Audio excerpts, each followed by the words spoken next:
yung mga puno ng saging sa amin, pag wala akong magawa, sinasapak-sapak ko. Ito, pag wala siya magawa, sinisibak-sibak mo. Inamin mo sa harap ng madla. Oo, wala naman dong duda. Siguro habang kinakasta mo yung puno, sinutsupa mo yung bunga.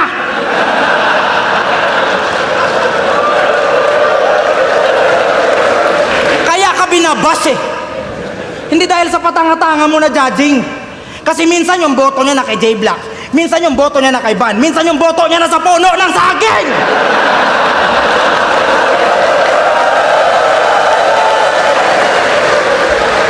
Kaya bilang Bisaya din, sa sinasabi mo, bibigyan kitang gantimpala.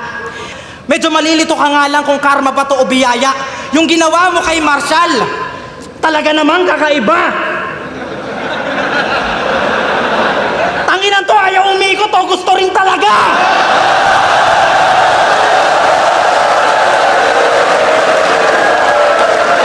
Ano? Tumusok ba yung tema? May nginig at may ginaw? Walang kuryente yung barena, pinapaikot lang kita. Bakla ang puta.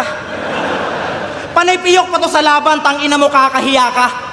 Kakatsupa mo yan ng burat na hindi mo kakilala. Maarte sa pagkain pero kumakain ng burat na mabuhangin. Oo, matagal ka ng laspag.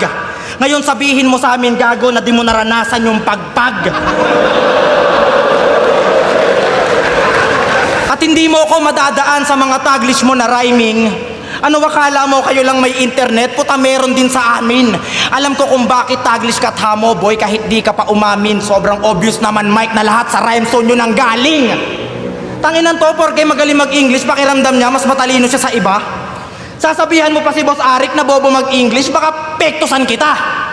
Baka nakakalimutan mo. It's peso, not peso. And cause you're a gay bro, your name shall be Rainbow!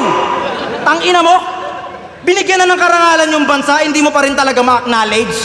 Ngayon ipapakita ko sa'yo na I can easily switch in a different language. Cause whenever I'm on stage, I always pray. Every night and day, every holiday. MP3, fuck that, you're ate gay. And when I spit round, you better sleep now. So, deep down, hit ground. Can you see that I'm fucking you in front of a cheap crowd? Everybody know I can dance and rap like Chris Brown and Enigma. We're gonna be proud, and that's all. Ni hao.